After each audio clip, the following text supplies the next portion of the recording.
Hello అండి, బాగున్నారా? ఈరోజు ఇంట్లోనే మనం రెస్టారెంట్ స్టైల్ బటర్ చికెన్ని ఎలా ప్రిపేర్ చేసుకోవాలో చూపించేస్తాను.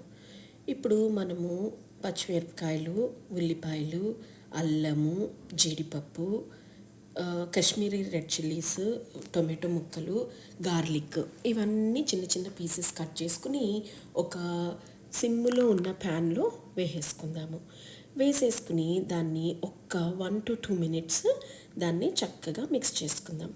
ఇప్పుడు అందులో ఒక 1 cube ఆఫ్ బటర్ ముక్కని కూడా వేసుకుని దాన్ని చక్కగా మిక్స్ చేసేసుకుందాం. మిక్స్ చేసుకుని ఇప్పుడు అందులో ఒక 1.5 tablespoon సాల్ట్, అలాగే ఒక 1 tablespoon Kashmiri red chilli powder వేసుకుని మిక్స్ చేసేసుకుందాం. అలా మిక్స్ అయిన దాంట్లో కొద్దిగా నీరు ఊరాక అందులో హోల్ గరం మసాలాని వేసుకుందాం. అంటే దాల్చిన చెక్క, ఆకు, లవంగ, ఇలాచి, అంతే, అంతకు మించి ఏం అక్కర్లేదు. సో అవి వేసుకుని దాన్ని చక్కగా మిక్స్ చేసేసుకుందాం.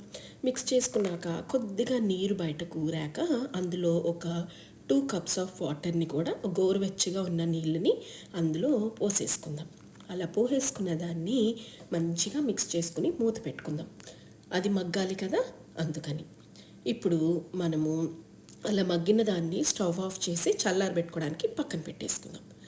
ఇప్పుడు ఒక బౌల్ తీసుకుని అందులో ఒక 2 tablespoons ఆయిల్ పోసుకుని అందులో పసుపు, కారము, జీలకర్ర పొడి, ధనియాల పొడి, గరం మసాలా, కసూరి మేతి, అలాగే కొద్దిగా ఉప్పు, కొంచెం అల్లం వెల్లుల్లి పేస్ట్ వేసుకుని దాన్ని చక్కగా మిక్స్ చేసేసుకుందాం.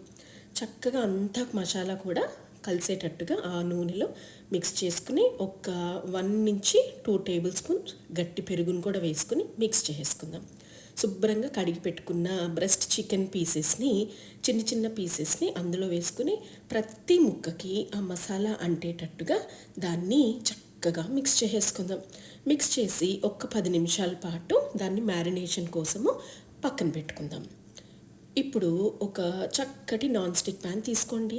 తీసుకుని దాన్ని స్టవ్ మీద పెట్టేసుకుని మీడియం ఫ్లేమ్లో ఒకే చిటికెడు నూనె అనుకోండి వేసేసుకుని దాన్ని స్ప్రెడ్ చేసుకుని ఆ చికెన్ ముక్కలన్నిటిని కూడా వేసేసుకుని దాన్ని ఈవెన్గా స్ప్రెడ్ చేసేసుకుందాం. ఎందుకు స్ప్రెడ్ చేసుకోవాలంటే మనం ఇక్కడ మూత పెట్టట్లేదు, అందుకు ప్రతి ముక్క కూడా మనము ఆ ముక్కలన్నీ కూడా చక్కగా ఆ వాటర్ ఊటకి, అలాగే మనం ఇంతకుముందు కలుపుకున్న నూనెకి అన్నీ కూడా చక్కగా మీడియం ఫ్లేమ్లో కుక్ అయ్యి జ్యూసీగా టెండర్గా అవ్వాలన్నమాట ముక్కని. అది డ్రై రోస్ట్గా కలర్ వచ్చేటట్టుగా మనం దాన్ని చక్కగా ఫ్రై చేసుకుని దీన్ని కూడా చల్లారబెట్టుకోవడానికి పక్కన పెట్టేసుకుందాం.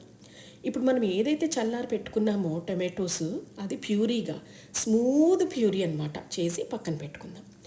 ఇప్పుడు ఒక గిన్నె తీసుకుని 2 tablespoons oil, 4 tablespoon measurement of బటర్ని వేసుకుని అందులో కొద్దిగా పసుపు, అలాగే టేస్ట్, కలర్, స్వీట్నెస్ కోసం 4 tablespoons ఆఫ్ టొమాటో కెచప్ వేసుకున్నాను.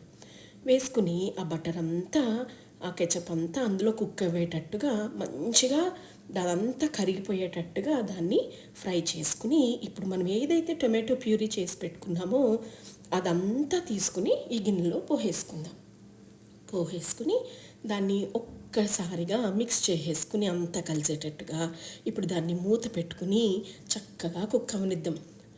బటర్ చికెన్ అంటే అందరికీ ఇష్టమే కదా. రెస్టారెంట్కి వెళ్ళిన వెంటనే మన పిల్లలు కానీ మనం కానీ నాన్స్లోకి ఫస్ట్ ఆర్డర్ చేసుకునేదే బటర్ చికెన్. సో ఇలా ట్రై చేసి చూడండి, మీరు రెస్టారెంట్ వెళ్ళాల్సిన అవసరమే ఉండదు. సో ఇప్పుడు ఆ మూత పెట్టుకున్నాం కదా, ఇప్పుడు దాన్ని చక్కగా కుక్ అవనిద్దాం. ఇప్పుడు ఆయిల్ అంతా పైకి వచ్చాక ఇక్కడ నేను హెవీ క్రీమ్ యూస్ చేయట్లేదు, ఒక 1/2 cup ఆఫ్ మిల్క్ని యూస్ చేసుకుంటున్నాను. దాన్ని సిమ్లో చక్కగా కుక్ అవనిస్తే అది విరిగిపోదు. సో అది కడల్స్ అవ్వదు, విరిగిపోదు, ఏమీ కాదు. ఇప్పుడు మనం ఏదైతే మనం ఫ్రై చేసి పెట్టుకున్నామో ఆ చికెన్ అంతా ఇందులో డ్రాప్ చేసుకుని ఒక్కసారిగా మిక్స్ చేసేసుకుని కొద్దిగా నూనె పైకి వచ్చాక కసూరి మేతిని తీసుకుని చేతులతో చక్కగా నలిపేసుకుని మొత్తం స్ప్రెడ్ చేసేసుకుని అది కొంచెం థిక్ అయ్యాక వేడి వేడి నాన్లోకో, లేకపోతే వేడి వేడి జీరా రైసో, లేదంటే వైట్ బగారా రైస్లోతో చక్కగా తినేయండి. హ్యాపీగా ఉంటుంది. Enjoy it and let me know in the comment box how it is.